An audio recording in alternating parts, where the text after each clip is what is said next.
एक बार महात्मा बुद्ध एक गांव में अपने शिष्यों के साथ घने पेड़ की छांव के नीचे बैठे हुए थे। आसपास के गांव के बहुत से लोग अपनी अपनी मानसिक परेशानियां लेकर महात्मा बुद्ध के पास आ रहे थे। महात्मा बुद्ध उन सब की मानसिक परेशानियों का समाधान देते। सब लोग खुशी खुशी अपनी समस्याओं का समाधान पाकर वहां से लौट रहे थे। वहीं से कुछ दूर बैठा एक दुखी भिखारी खुद की किस्मत को कोसता हुआ बुद्ध के पास जाने वाले लोगों को देखकर ये सोचने लगा कि अभी कुछ देर पहले ये तो लोग दुखी मन से मुंह लटकाए उन महात्मा के पास गए थे और अब इतना खुश होकर कैसे वापस लौट रहे हैं। आखिर माजरा क्या है? जरा मैं भी जाकर देखूं कि वो महात्मा ऐसा कौन सा खजाना बांट रहा है इन लोगों को जो इनके चेहरे खुशी से लाल हो गए। जब वो दुखी भिखारी कुछ नजदीक गया तो उसने देखा कि ये महात्मा तो लोगों को प्रवचन देकर लोगों के दुख का निवारण कर रहे हैं। ये देखकर भिखारी के मन में भी तीव्र इच्छा हुई कि क्यों ना मैं भी अपना दुख इन महात्मा को बता दूं, मुझे भी अपने दुख का समाधान अवश्य मिलेगा। बस फिर क्या था, समाधान पाने की लालसा लिए भिखारी महात्मा बुद्ध के सामने पहुंचा और हाथ जोड़कर प्रणाम करते हुए बोला, हे महात्मा बुद्ध, मैं भी लोगों की मदद करना चाहता हूँ। मेरी बहुत इच्छा है कि मैं लोगों की मदद करूं, लेकिन मैं मदद कैसे करूं?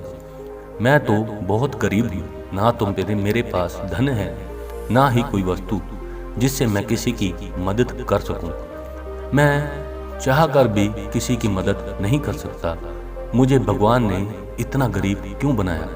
हे महात्मा, मुझ पर कुछ कृपा करो। इतना बोलते हुए भिखारी रोने लगा।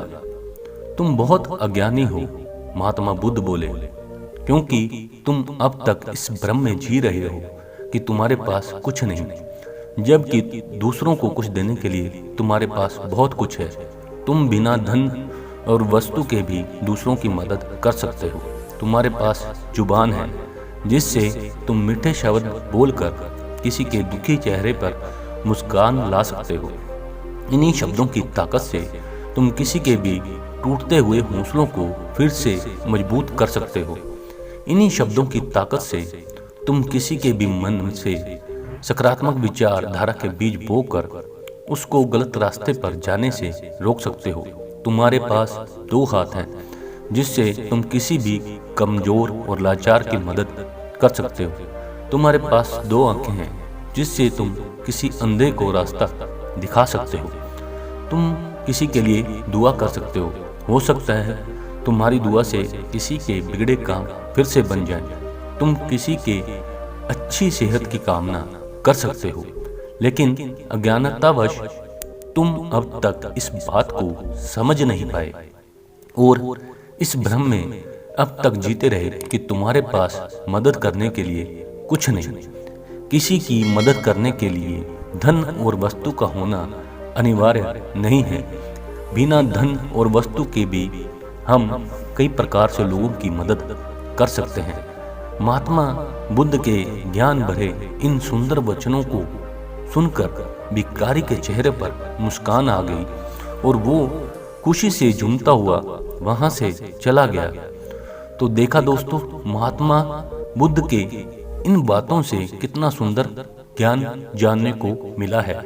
आज के समय में ऐसे ही बहुत लोग हैं जो यही सोच सोच कर दुखी होते रहते हैं कि मेरे पास ये नहीं वो नहीं, बल्कि जो है उसी में संतोष करना सीखो और बिना किसी मतलब के लोगों की मदद करो। इन्हीं से आपको परम सुख की प्राप्ति होगी।